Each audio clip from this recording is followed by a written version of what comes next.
Mass spectrometry. As the name indicates, mass spectrometry an analytical method to measure the molecular or atomic weight of a molecule. So this method is used to determine the molecular weight or the atomic weight of a sample. It measures the mass better than any other technique. We have many physical techniques like viscosity method, osmotic pressure, etc. So it is better than any of the other techniques. This technique gives most exact information about the mass of a molecule. So the information which we get from mass spectrometry about the mass of the molecule, mass of the ion, we are using for establishing the molecular structure of the molecule. So the basic principle, it stands back to 1991. J. Thomson determined m by e ratio of an electron, and Wien studied the deflection of anode rays and determined that these rays bear a positive charge. Then in 1911 to 13, Thomson studied the mass spectra of atmospheric gases and demonstrated the spectra of neon 22 and its existence. So when he established the concept of the neon, established the spectra of neon 22, that shows that the neon exists as an isotope. Neon 22 is an isotope of neon, and that established the concept of isotopes also. So molecule in this, the molecules are bombarded with a beam of energetic electrons. The first is like we have a molecule, and that molecule is bombarded with a beam of high energetic electrons. The molecules then gets ionized. It after getting the energy, it is ionized and broken up, and it is fragmented into small parts, and then some of the parts are positively charged. These ions, that the positively charged ion based on m upon e ratio, where e is the charge and mass of substance, m by e ratio, they move towards the analyzer, and finally we detect the mass of a molecule, mass of that particular ion. Now, so we say that mass spectrometry, if we say it measures the atomic or molecular weight of an ion, from the separation based on its mass of an ion. Generally when the molecule is hit by the high energy electrons, it molecule is fragmented into small parts, and each part is having a different m upon e ratio, and based on the m upon e ratio, the mass ratio, charge ratio, they start moving towards the analyte. So based on these, we are getting the different signals for each m by e ratio. So using this technique, we can get the elemental composition of matter, we can get the structure of inorganic and organic molecules, qualitative and quantitative composition of complex mixtures, and we also know the isotopic ratio of atoms in the sample. So this is the technique which is used for determining the elemental composition of matter, the structure of inorganic, organic and biological mixtures, the quantitative and qualitative composition of the complex mixtures, and isotopic ratio of atoms in the sample. So this is an example where we say benzanilide. When benzanilide is treated with the high energetic electron, it changes. It forms an ion radical. This is an ion radical first, and that ion radical decomposes, it fragments to give us the different m by different ions, cations, different ions, and these different ions are having different charge m by z ratio, that is m by z ratio. So you can say that one, when C6H5 ketol bond O NH2, it gives us a radical cation. This is a radical cation, and that radical cation, after decomposition, because it is not stable, after decomposition there is loss of an NH2 radical, and it gives us C6H5C double bond O positive. So that is having an m by z 105, and then there will be loss of minus CO2, carbon monoxide loss, and we get that m by z 77, that is rhenium ion m by z. And at the same time, this ion radical may lose the phenyl radical, the C6H5 radical, and there will be the formation of a cation, that is NH2 C double bond O, and that is having an M by Z 44. So when we check the mass spectra of this molecule, we get one signal at 121. That is actually the mass of the this molecule, that is M positive. And then we get the signal, that is the molecular ion. This one is the molecular ion.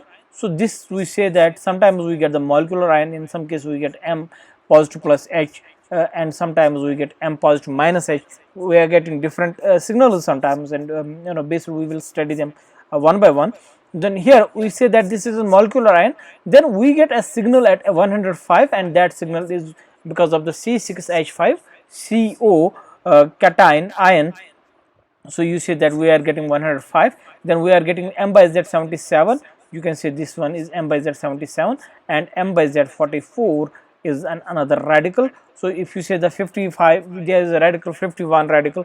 So this further, it will further decompose. There will be the loss of CH2, and then there may be another, there will be the loss of another CH2. So there will be a number of fragments which have been generated there, and those fragments we are getting the signals. And in this case you can see that there is a signal that is at 77, that is the highest signal, and we say this one is a base peak.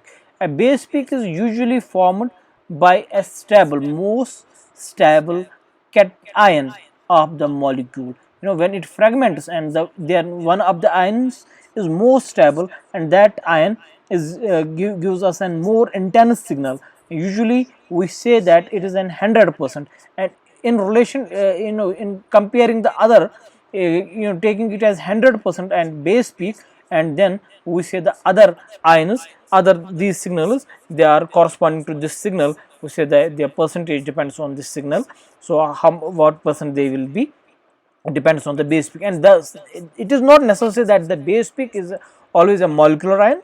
It is not molecular ion which is a base peak, but sometimes it can be in the molecular ion, and most of the times it is the one which is the stable ion. Since we say that here the rhenium ion here is more stable, so it gives us the base peak at 77. Now when we say that instrumentation, the basic instrument of mass spectrometry, we say that the basic instrument of the instrument of the mass spectrometer, we say, if we have a diagram here, we say it is having 5 parts. One is the inlet, where we submit we are injecting the sample in the this mass spectrometer. Then there is the ion source. As we said that these ions, there will be the fragmentation, there will be the formation of the ions, and these ions which will be moved, which will be detected, which will move towards the detector and will be detected. Then we have different mass filters. Generally these mass filters actually they help us to accelerate the movement of ions towards the detector, and these mass filters, they will help on the basis of mass upon charge ratio. They will help us to accelerate the movement of these ions, and they will help to, to isolate the ions on the basis of M by E value, and based on these, they will allow some ions to move fast towards the detector, some will be moving slowly. So, and then there is a detector which will detect the M by E, that the signal, that signal which we get for M by E ratio, and then we have a data system. Now the basic thing is like, all these molecules, they are having low vapor pressure. So we are creating the vacuum in these mass spectrometry, starting from, when it moves from the outside, it is 1 atmospheric pressure. If it is 1 atmospheric pressure, or 760 mm of Hg, 760 mm of Hg, that is 1 atmospheric pressure. So we say that the pressure in this molecule, it ranges from few mm of Hg, very few, to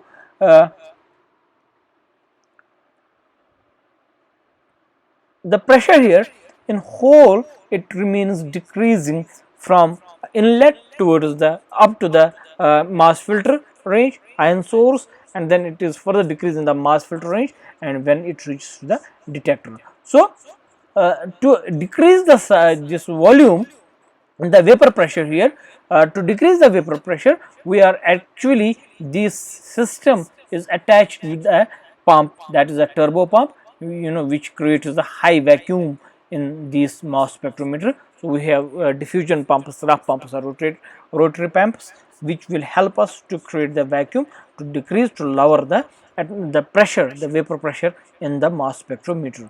Now, based on different mass spectrometer, different techniques, we say that the mass spectrometers, they change, and we have different types of mass spectrometers. Now, like starting from the inlet, we say, now depending on what is the source, how the molecule, the sample is introduced in the inlet. It can be a sample plate, it can be a target, it can be HPLC, it can be gas chromatography, or it can be a solid probe. So depending on the probe we use, first it depends on the nature of the sample we are using. For example, if we are having a mixture of samples, a mixture of sample, like the sample which is not isolated, so we are using HPLC, because HPF, using the HPLC, we can separate the molecule, and then this molecule, this will be used as an inlet. So we are getting the separation, again separation, as well as then the separated molecule will be introduced into the ion source part.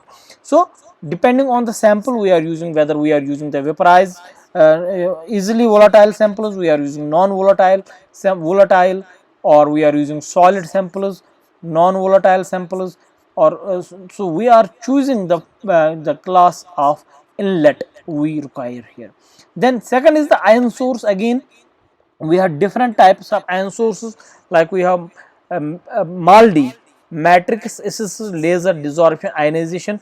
We have ion sources.